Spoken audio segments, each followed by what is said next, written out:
He took one bite and instantly regretted it. The camera was rolling, the audience was watching, and Link Lauren, one of social media's most daring podcasters, was about to discover what he called the royal taste test from hell. His face contorted in disbelief. His throat tightened. And somewhere across the internet, millions of viewers hit replay again and again, watching the exact moment Meghan Markle's luxury lifestyle brand, as ever, lost its shine. Before we continue, please hit the like button, subscribe to the channel, and turn on the notification bell for updates. It started like any other viral review. A box from Meghan Markle's newly launched holiday collection arrived at Link Lauren's studio, promising sophistication, elegance, and the so-called royal touch. Inside were jars of fruit spreads, a jar of flower sprinkles, and a $64 candle marketed as a sensory reflection of grace. But instead of a lavish unboxing moment fit for a duchess, what poured out was something far less glamorous. Cheap packaging, crinkled paper, and what Link would soon describe as an experience that made me feel like I was on Fear Factor. Now, let's pause for a second. Imagine expecting high tea at Buckingham Palace, but being handed cafeteria jam on a chipped saucer. That's the level of shock Link Lauren radiated as he pulled out Meghan's prized marmalade. The label read, as ever, crafted with care. The scent? Something between expired citrus and household cleaner. And that's when he said it. Those 4 words that set the internet ablaze. I actually feel sick. How did we get here? How did one taste test spiral into a viral reckoning for Meghan Markle's latest attempt to reinvent herself? This isn't just a story about spoiled marmalade or celebrity branding gone wrong. It's about the collision of image and authenticity. About the illusion of luxury, and what happens when a public figure known for control loses it on camera. Because the truth is, this wasn't supposed to happen. As ever was Meghan's carefully crafted comeback project. A statement that she could stand shoulder to shoulder with lifestyle icons like Gwyneth Paltrow and Martha Stewart. A brand rooted in intentional living, with every item claiming to tell a story of mindfulness and refinement. And yet, one viral podcast episode turned all of that into a punchline. Link Lauren had been skeptical from the start. I risked it all for my listeners, he joked, holding up Meghan's products for the camera. The thumbnails practically wrote themselves. Meghan's marmalade made me sick. $64 candle disaster. Within hours, clips flooded TikTok and Instagram Reels. Viewers couldn't decide whether to laugh or gag. Some called it karma. Others said it was proof that Meghan's royal image was collapsing under the weight of its own branding. But before we dive into the chaos, let's rewind.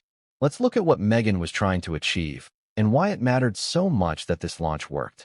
When As Ever was announced, the media described it as Meghan's fresh start, a new chapter after years of public scrutiny, interviews, and royal fallout. It was more than just a brand, it was a statement. Meghan reclaiming her voice through curated products that reflected her California lifestyle. Clean design, handwritten fonts, pastel tones, the promise of elegance, empathy, and empowerment in every jar. It wasn't just marmalade. It was supposed to be Meghan's message to the world that she'd moved on, that she could build an empire without the crown. And for a while, it worked. The hype was real. Pre-orders sold out within hours. Influencers gushed about supporting women-owned brands. Magazine spreads compared her to Oprah's early years. Even the product descriptions read like poetry. A blend of sun-kissed oranges, slow-cooked to perfection, evoking the warmth of a royal breakfast. But when those jars finally landed in customers' hands, something didn't match up. The dream didn't taste the way it looked. Link Lauren's review wasn't planned as an exposé. It was supposed to be entertainment, a lighthearted holiday haul. But as soon as he twisted that marmalade lid open, everything changed. The smell hit him first. Then came the taste. He winced, coughed, and said what everyone watching could see on his face. This tastes awful. I think I'm going to be sick. His co-host laughed nervously. The audience didn't. It wasn't just a bad flavor, it was a bad look. Because when Meghan Markle puts her name on something, expectations skyrocket. You're not just buying jam. You're buying the illusion of royalty, the lifestyle of grace, the fantasy of refinement. And when that illusion breaks, people notice. Let's be honest. Meghan's entire brand has always walked a tightrope between authenticity and performance. Whether it's interviews, podcasts, or public appearances, everything she touches is designed to tell a story. But stories can unravel. And in the case of As Ever, it only took one viral taste test to pull the thread. After the episode aired, the internet went wild. Memes popped up faster than you could say royal flavor disaster. Twitter users joked that the marmalade tasted like the royal exit. Comment sections filled with parody reviews. Some viewers even started filming their own reaction videos, testing the same spreads on camera. One user gagged and said, "I can't tell if it's expired or if it's just emotionally bitter." The phrase caught on. Emotionally bitter became the unofficial slogan of As Ever. Meanwhile, Meghan's PR team reportedly went into overdrive. What was meant to be a luxury lifestyle launch had become a public relations nightmare. You could almost hear the damage control gears turning behind the scenes. Emails to distributors, calls with brand partners, and silence on Meghan's official channels. But silence doesn't stop virality. It feeds it. And Lauren? He didn't back down. In fact, he doubled down. "I'm not trying to be mean," he told his audience. "But when you market something as premium, people expect premium, not dollar store presentation and weird-tasting spreads." His words echoed across Reddit threads and entertainment blogs. For many, it wasn't about the marmalade anymore.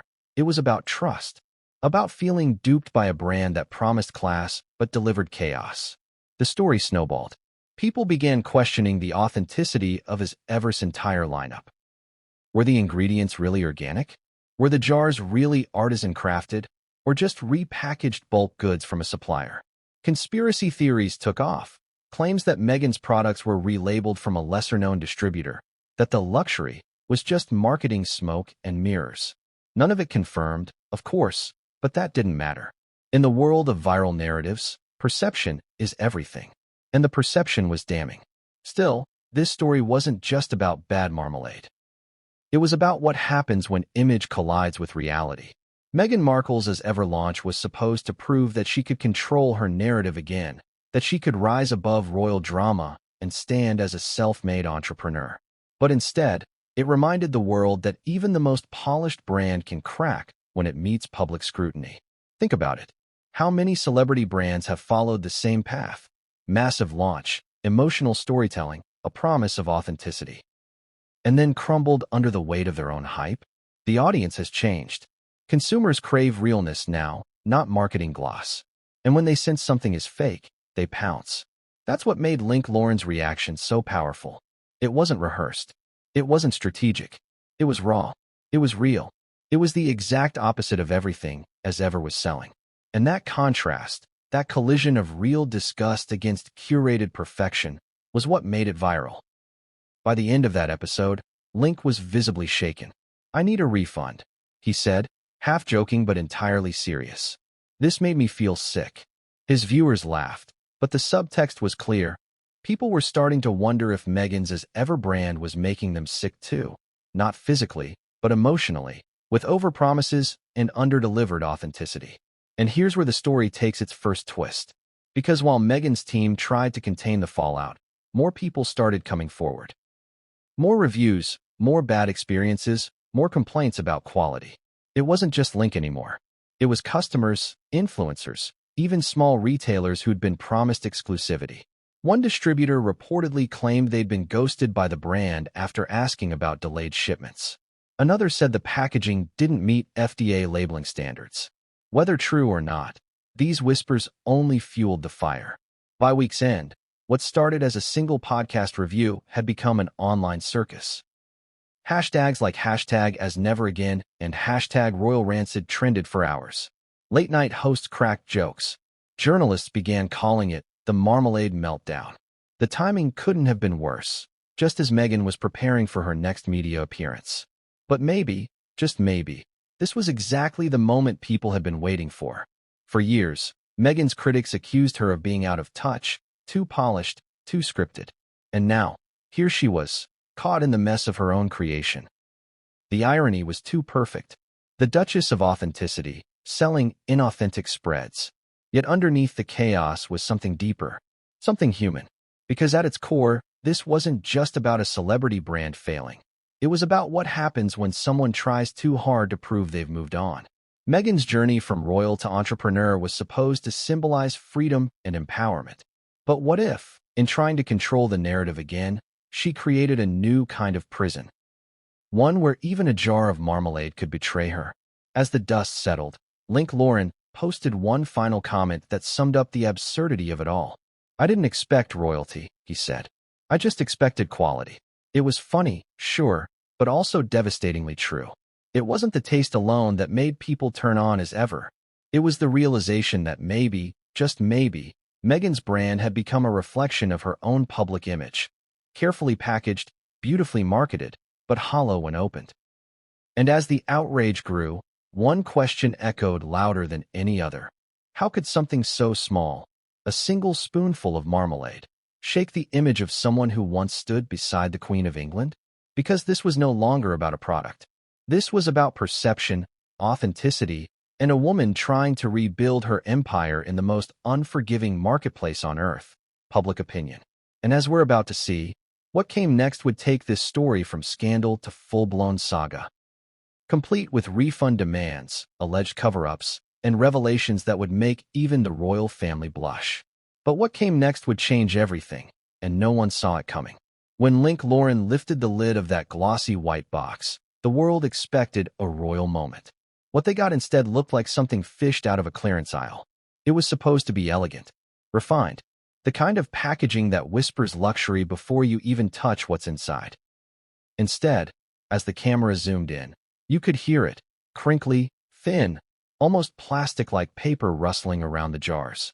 "This can't be it," Link muttered, eyes darting at his crew. "This looks cheap." And that's where the tone of the video shifted. The excitement in his voice, the same energy he used when reviewing high-end brands, turned to disbelief. You could feel it through the screen. The way he picked up each jar like he was holding evidence, not merchandise. The way he squinted at the crooked labels, as though they were trying to confess something. "Guys," he said, holding up the orange marmalade. "I thought this was going to come in a nice little gift box. You know, royal vibes.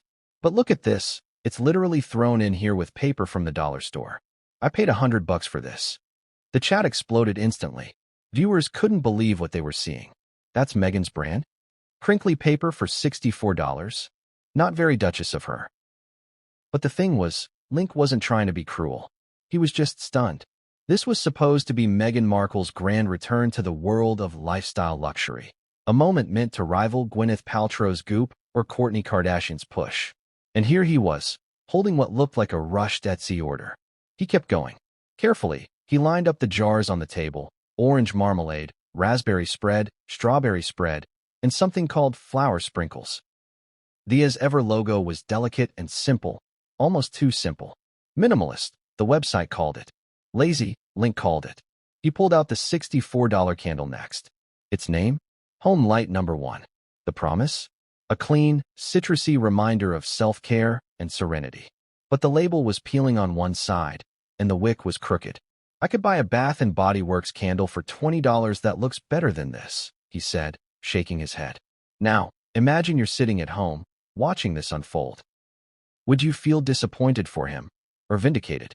Because for a lot of people watching, this wasn't just about one bad product experience. This was proof that the illusion was breaking. For years, Meghan's image was built on perfection: flawless hair, pristine outfits, thoughtful quotes about kindness and compassion. Every move was curated to reflect mindfulness and grace. But here, in the unfiltered light of a YouTube studio, that glossy illusion was being peeled back one jar at a time. And Link knew it. He leaned into the camera and said what millions were thinking. "I don't care who you are. If you charge premium prices, I expect premium packaging. You can't sell Target-level presentation and call it royal." The words hit like a slap. The chat went wild. Viewers typed reactions faster than the stream could display them. "He's saying what we all thought. This is embarrassing for Meghan. That box looks like something my grandma used to ship cookies in." But then, as he reached for the orange marmalade, something shifted in his tone. A smirk. A spark. The moment he realized this wasn't just another review, it was an event. "This is where it gets interesting," he said, tapping the jar with his spoon. "Let's see if it at least tastes expensive." You could feel the tension. The comments stopped flooding. Everyone waited. The lid popped open with a sticky sound. He lifted it, sniffed it, and immediately recoiled. "Oh my God," he said, covering his mouth. "It smells really bad." His co-host laughed nervously, thinking he was exaggerating. But the look in Link's eyes said otherwise. "This smells like cleaning fluid," he said. "Like orange-scented disinfectant." The chat lost it. Laughing emojis. Crying faces. Viewers clipping the moment in real time. "Bro's gonna pass out," someone typed. "The Duchess sent him poison," joked another. He hesitated before tasting it. You could see the internal debate play out on his face. This was the point of no return. He looked into the camera. "Okay, for science," he said, and took a bite. That's when it happened. The expression. The grimace that would be replayed thousands of times across social media. His throat seemed to tighten. He coughed. He gagged. "Oh my God," he sputtered. "I actually feel my throat closing. I literally feel sick." The studio went silent. His co-host froze. For a split second, it wasn't funny. It was concerning. "You okay?" she asked. He waved her off, trying to laugh through it, but his voice cracked. No, that's not good. That's not good at all." He leaned forward, resting his elbows on the table, breathing shallowly. "It tastes like old citrus and candle wax," he said. "Like someone melted a Yankee candle and added vinegar." And in that instant, something incredible happened. The chat stopped joking. They started agreeing. "I bought it too, it's gross. Mine tasted metallic. This is not luxury." Link looked up, eyes wide. "Guys," he said slowly, "I actually feel sick." The clip spread like wildfire. Within an hour, it had millions of views across TikTok and Twitter. Within a day, it had made headlines. But that moment, the unboxing, the smell, the bite, became something more than entertainment. It became a symbol. Because deep down, people weren't just laughing at Link Lauren's misery. They were connecting to something bigger. The disappointment. The irony. The way a brand built on elegance could crumble over something as simple as a jar of jam. How does that happen?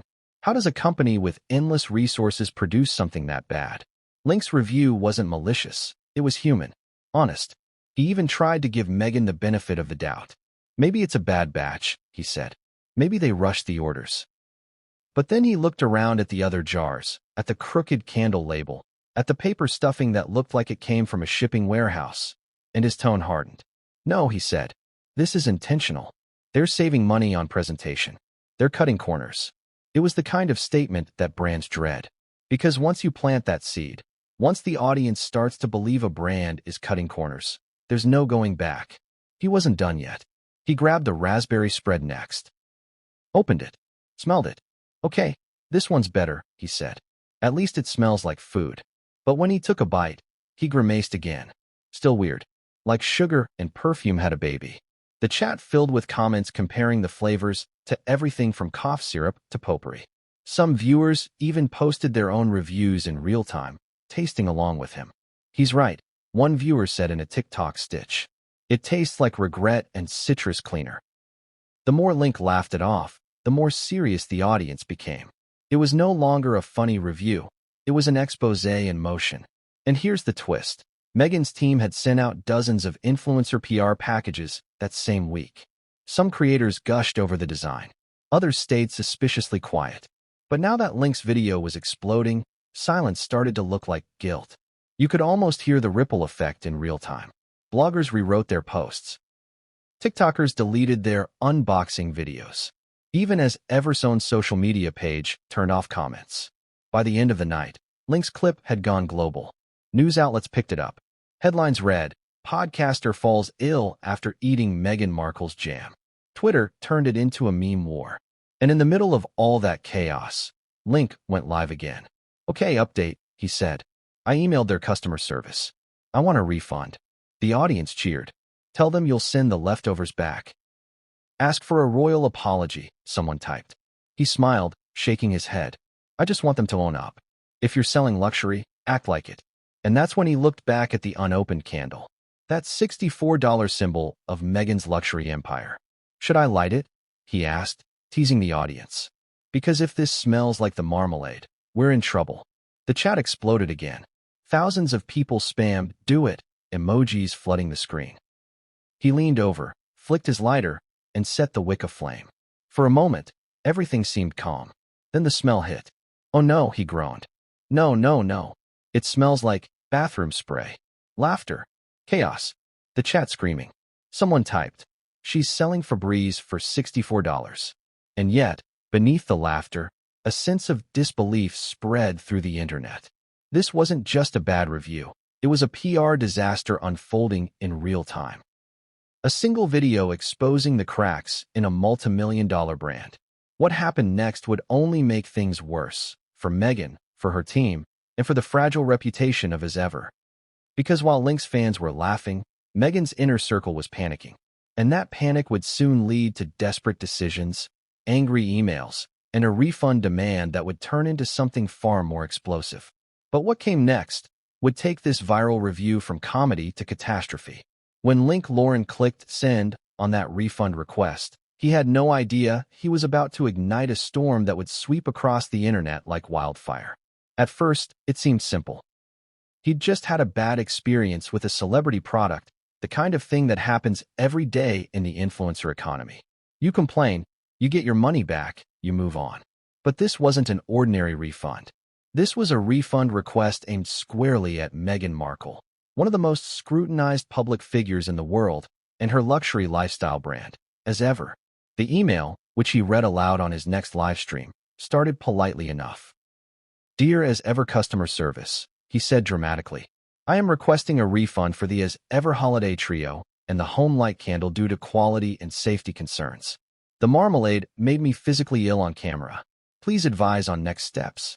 He paused, smirking into the camera. "Do you think they'll respond?" His audience roared with laughter in the comments. "They're probably calling Buckingham Palace right now," one viewer typed. Another wrote, "Good luck getting a refund from the Duchess of Disgusting." It was funny, but beneath the humor, there was tension. Because everyone watching knew this wasn't going to stay small.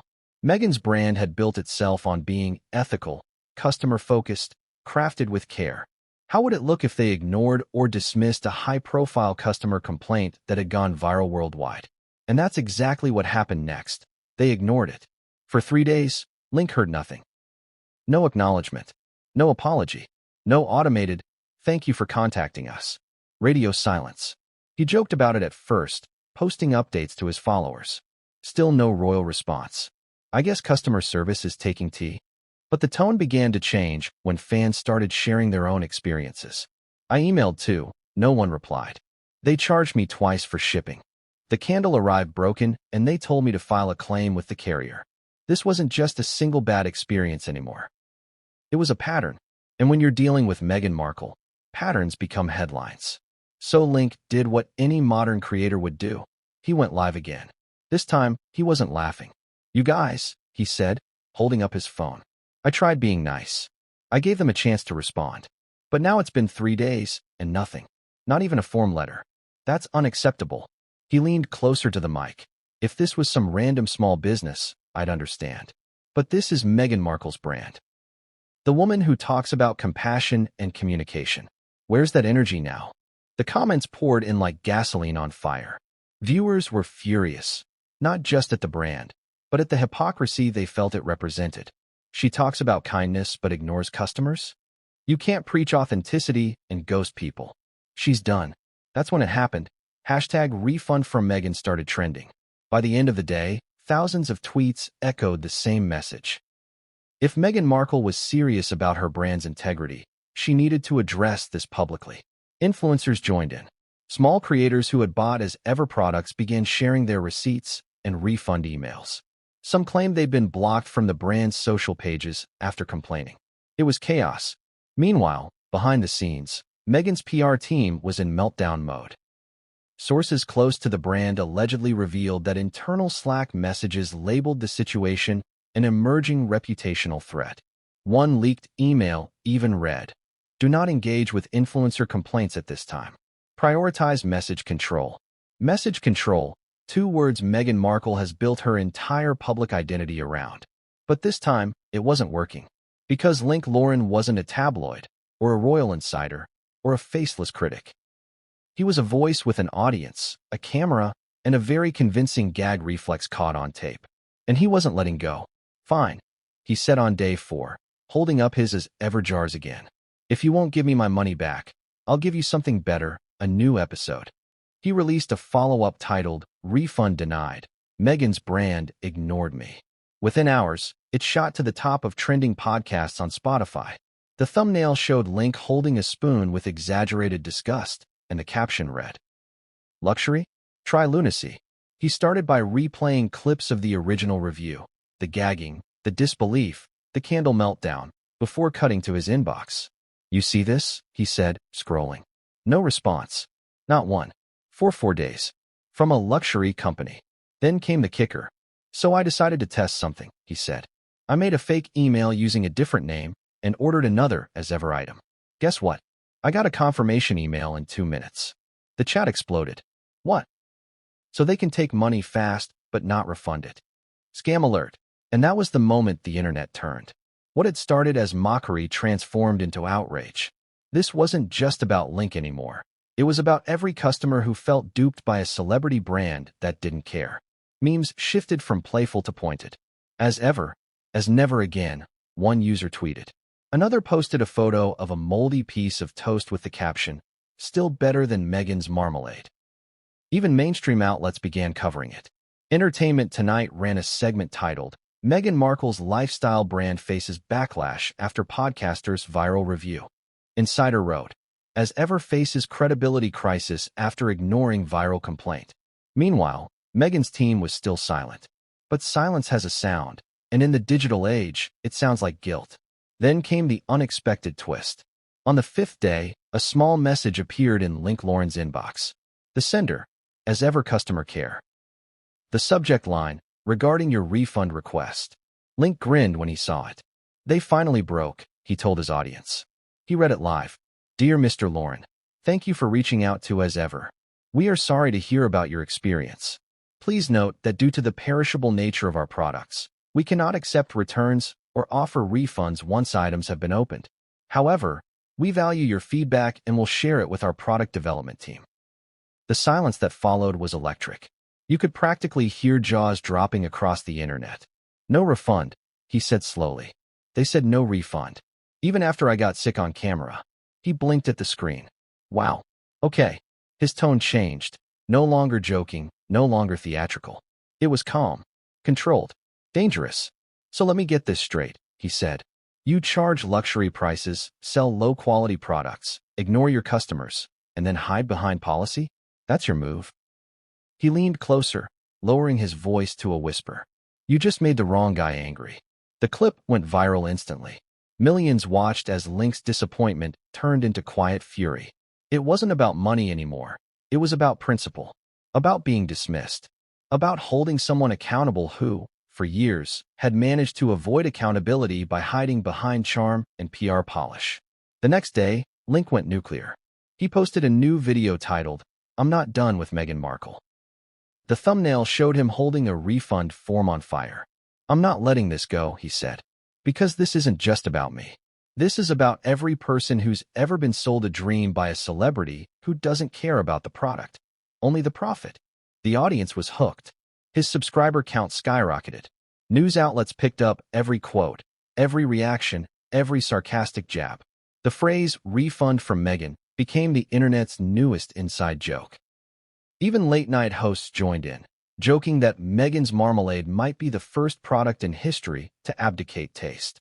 And somewhere behind the curtains of her Montecito home, Meghan had to be watching.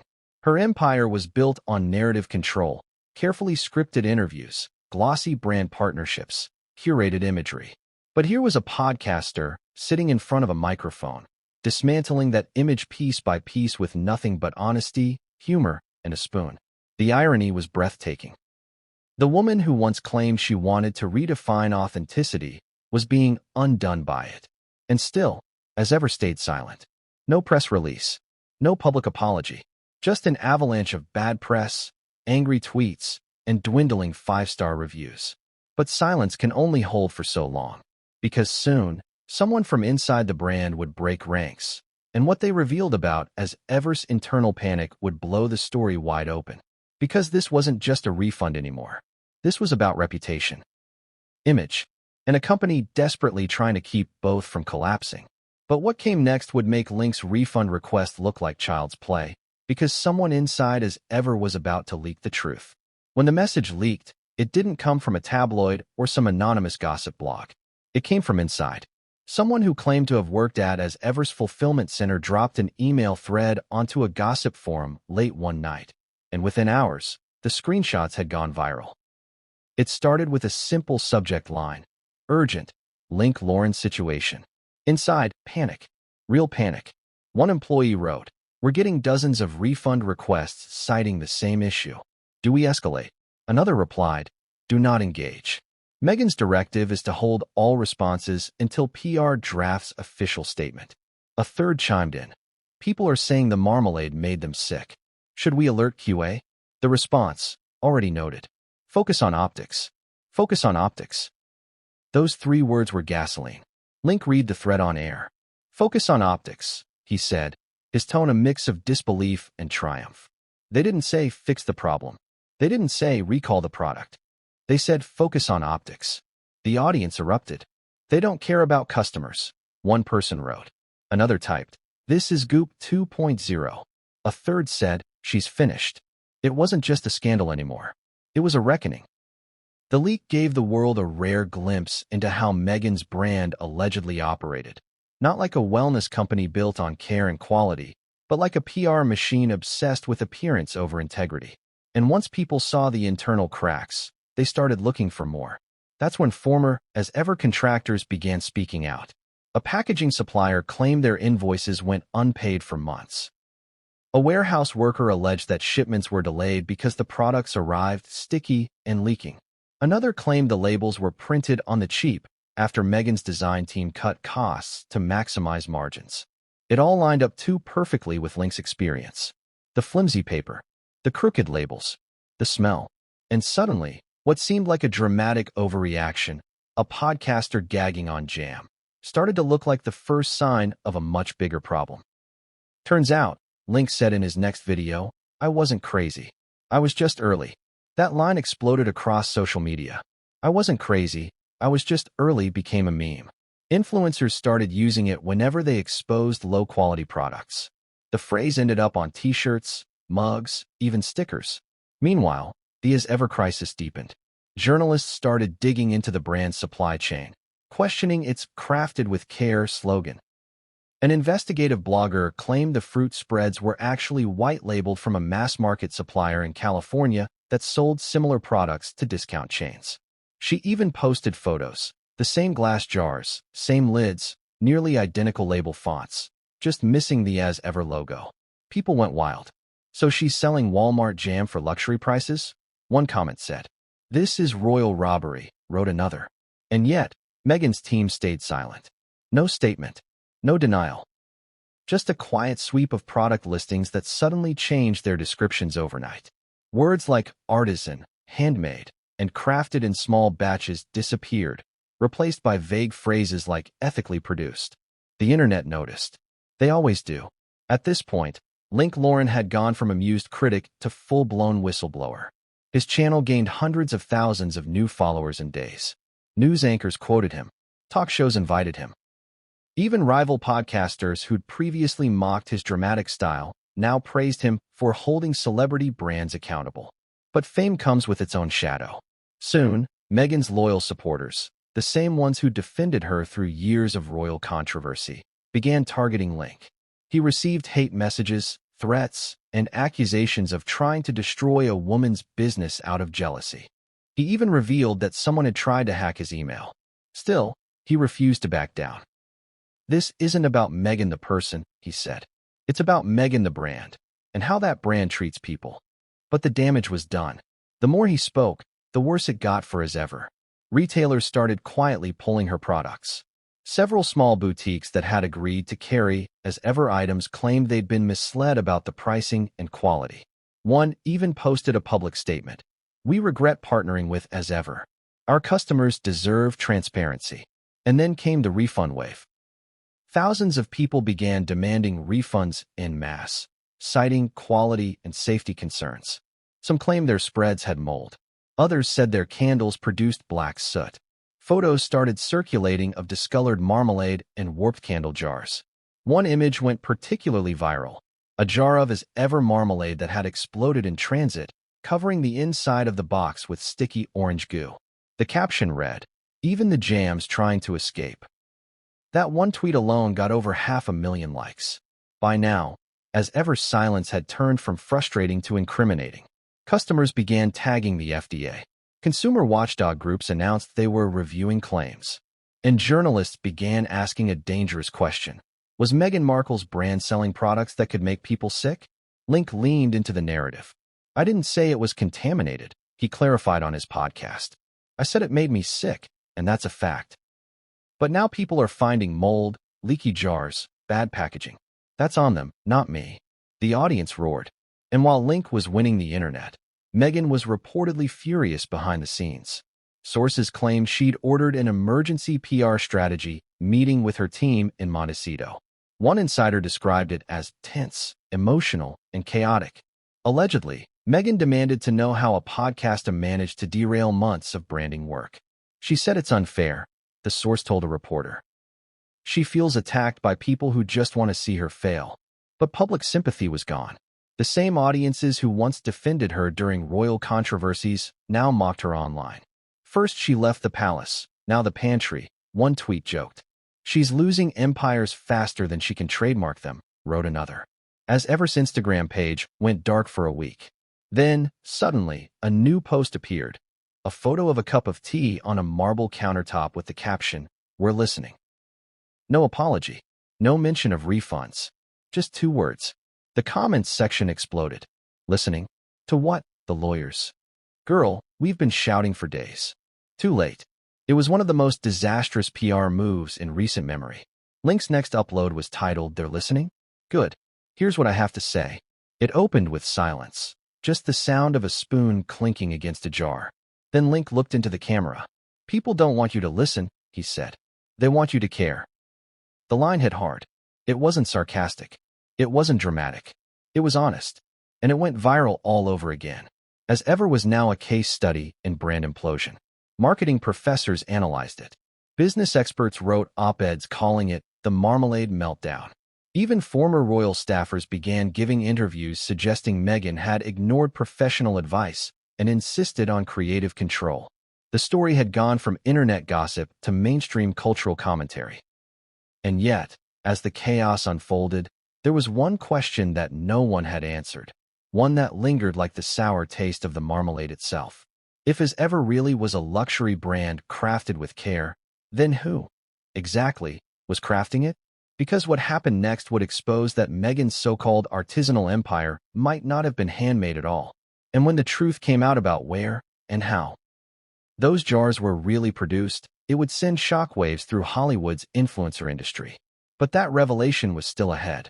For now, Link Lauren was about to receive a phone call that would change everything, from someone who claimed to have worked directly on Meghan Markle's product line. And what they told him would make his stomach turn all over again. The call came at 2:17 a.m. Link was half asleep, still scrolling through the tidal wave of comments flooding his last post, when his phone lit up with an unknown number. Normally, he'd ignore it. But something about the timing, the chaos of the week, made him swipe right. "Is this Link Lauren?"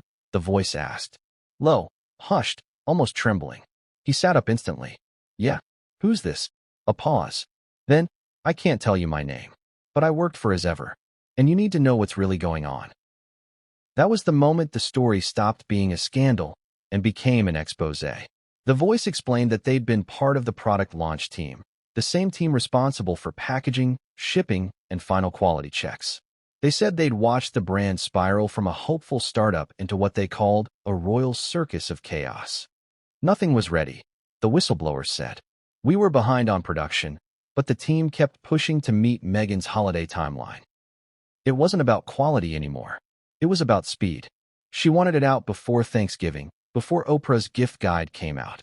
Link turned on his recorder. "You're saying she knew the products weren't ready?" The line crackled. "We warned her team. Multiple times. The marmalade was sitting in storage for weeks without proper refrigeration. Labels were peeling. Jars were leaking. But Meghan was obsessed with the optics of a holiday launch. She said, We can fix perception later. Just get it out. Link's eyes widened. She said that. That's what I heard, the voice said. And when we raised safety concerns, management told us to keep quiet or find another job. The conversation lasted 32 minutes. By the end, Link's adrenaline was pumping. The details were too specific, too real. Product batch numbers, dates, shipping delays, even names of suppliers. He didn't know whether to believe it, but the next morning, the whistleblower sent proof. Photos of internal memos, production spreadsheets, a quality assurance report stamped urgent and dated 2 weeks before launch, warning that several batches of marmalade had failed freshness tests. The note attached read, "Products taste bitter and have off-putting odor. Recommend disposal." Instead of discarding them, the report's follow-up note said, "Proceed per leadership directive." Link stared at the screen. Leadership directive. He knew what that meant.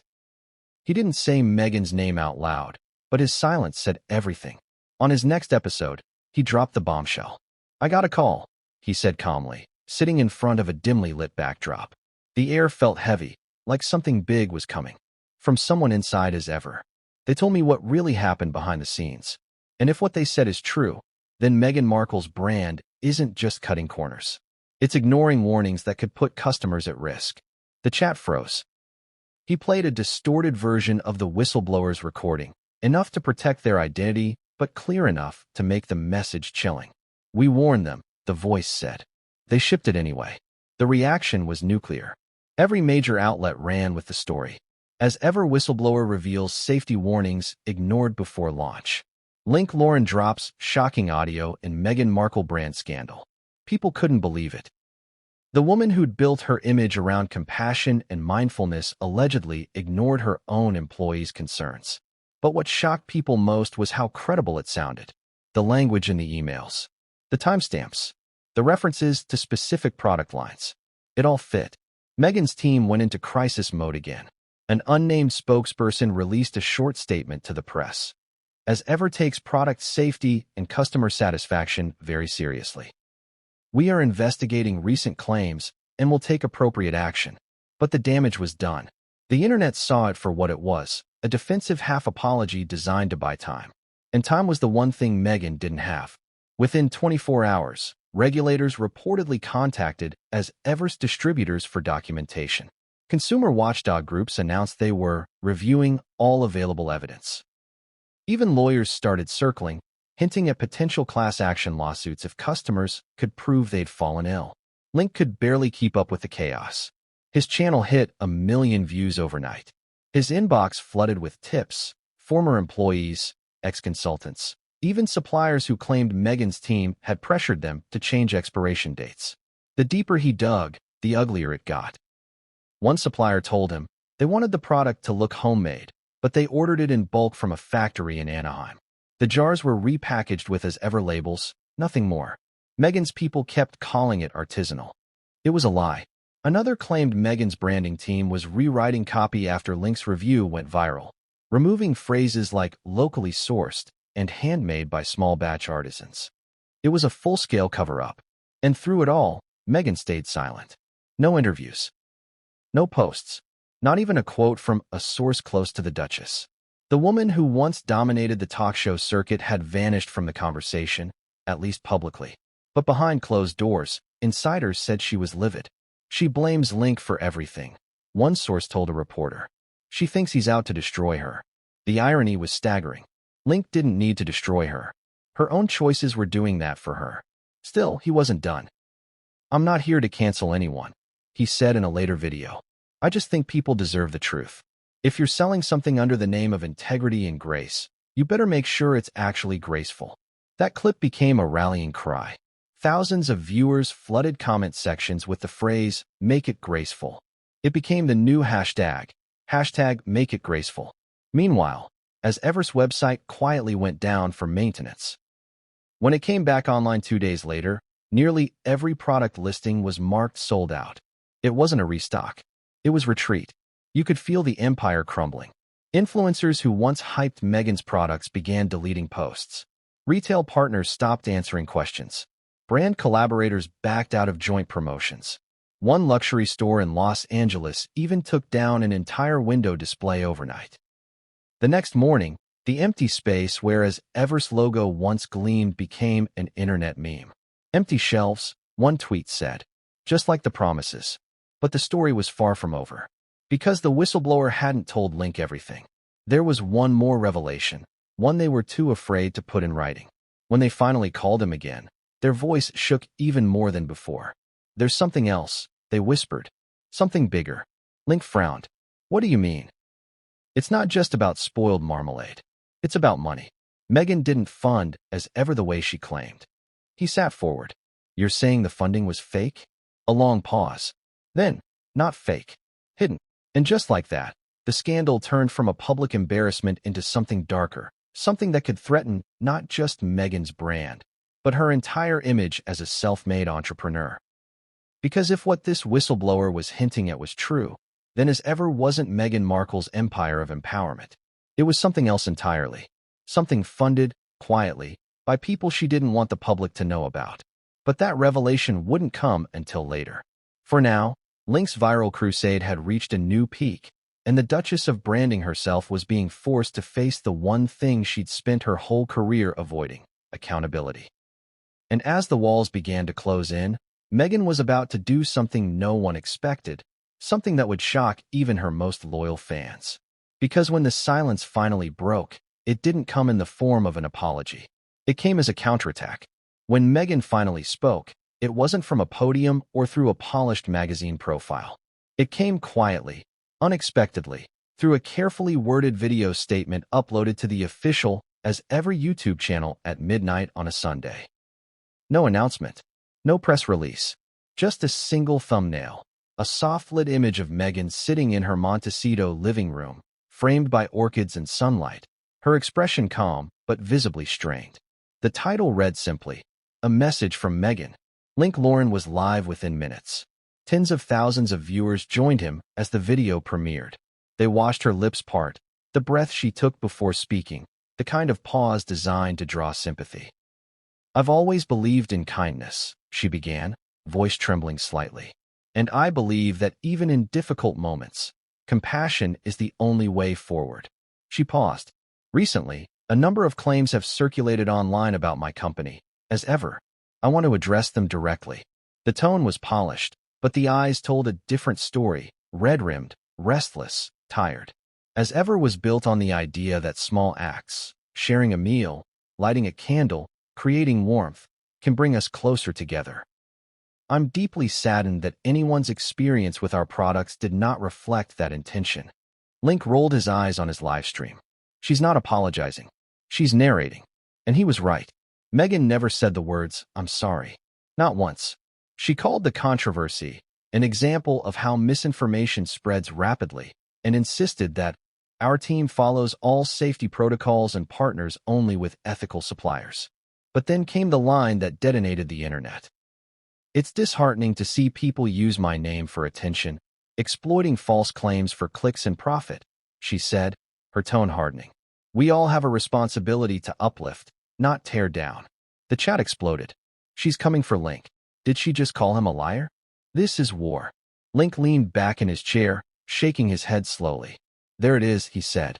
"Classic deflection. Don't own the problem. Attack the person who noticed it." Within hours, the video was trending worldwide. Half the internet saw it as a desperate PR move. The other half called it a masterclass in gaslighting. Hashtag misinformation or hashtag manipulation. You pick. Even major outlets couldn't decide how to frame it. The headlines told the story in fragments.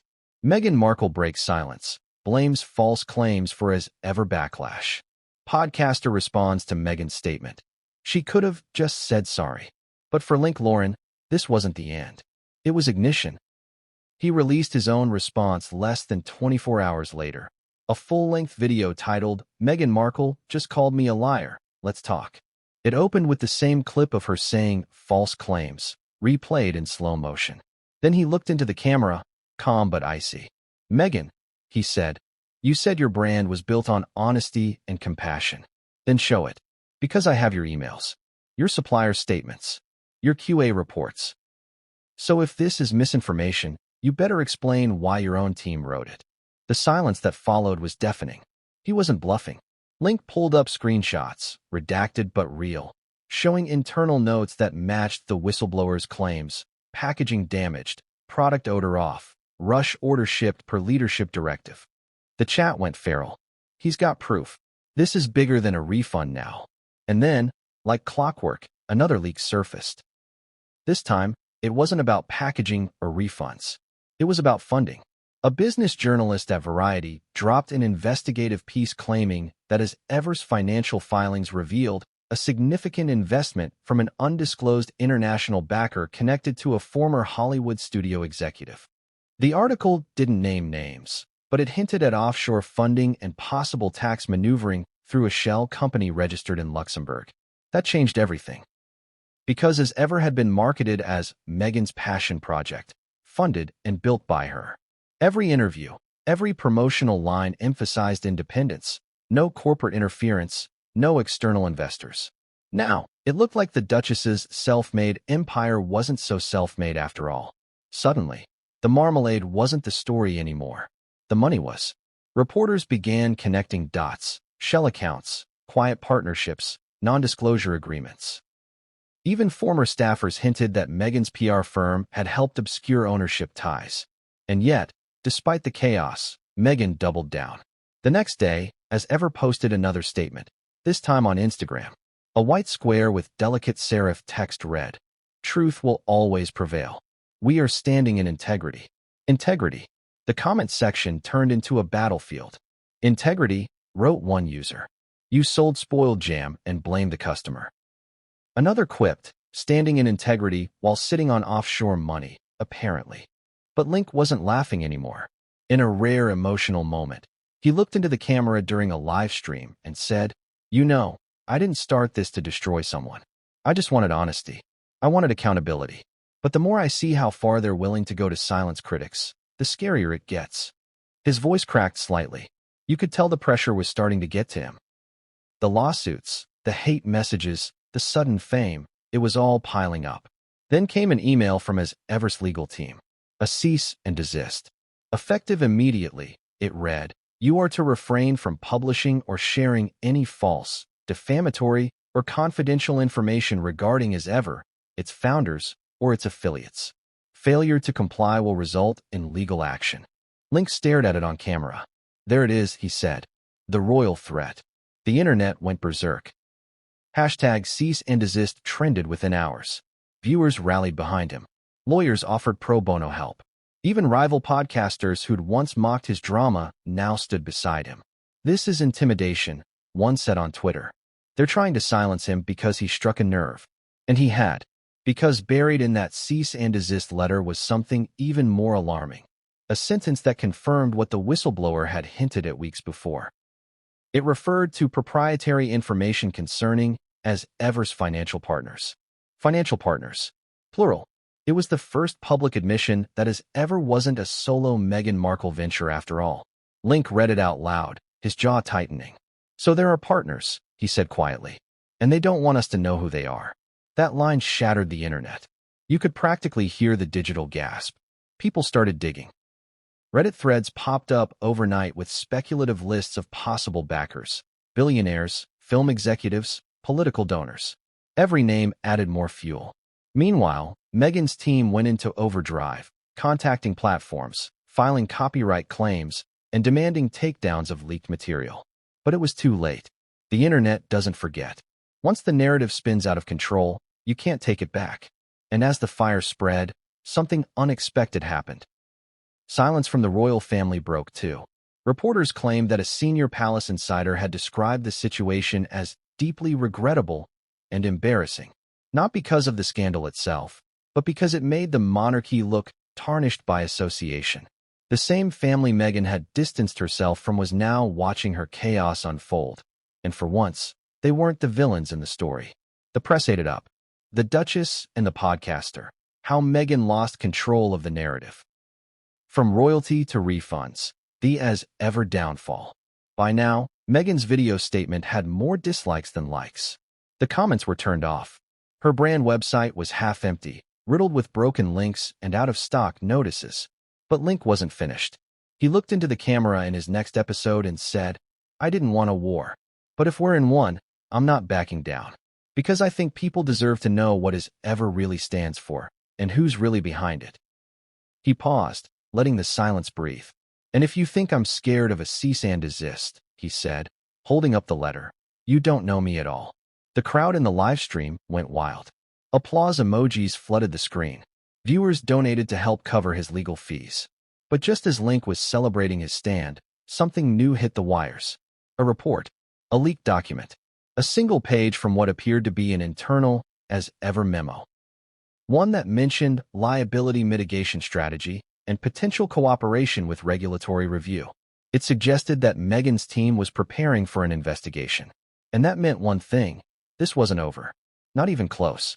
Because as the lawyers circled, the whistleblowers talked, and the media frenzy built to a fever pitch, one question hung in the air. If Meghan wasn't telling the whole truth about her products or her investors, what else was she hiding? And the answer was about to shake her entire empire.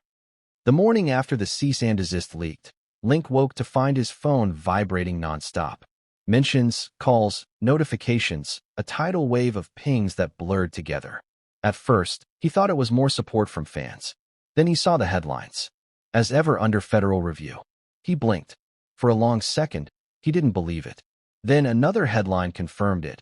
Consumer Protection Bureau requests records from Meghan Markle's lifestyle brand. The story had broken overnight.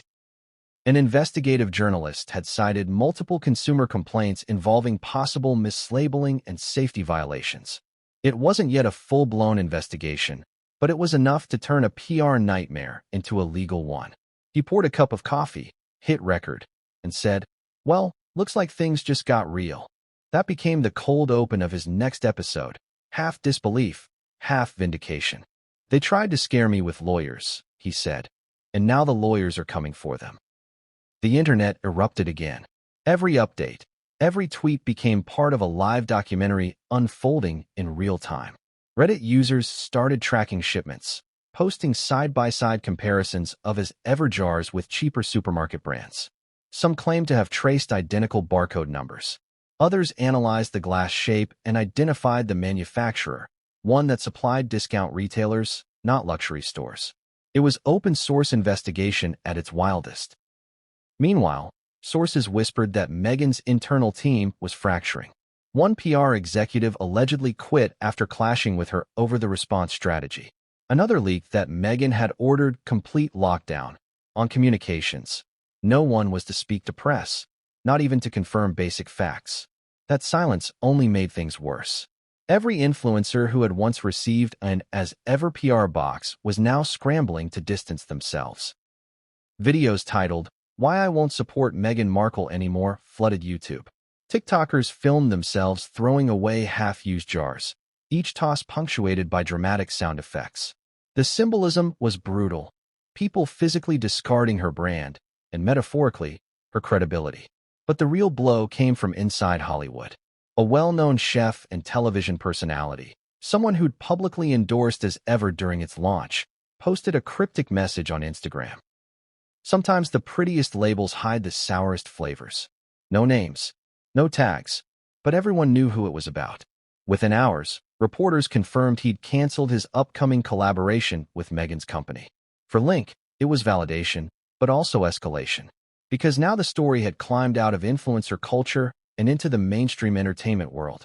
Late-night hosts cracked jokes about royal refunds. Morning shows debated whether celebrity brands should face stricter oversight. And through it all, Meghan stayed out of sight. Until someone found her. A paparazzi photo appeared in the Daily Mail. Meghan leaving a Montecito cafe in oversized sunglasses, expression tight, jaw clenched.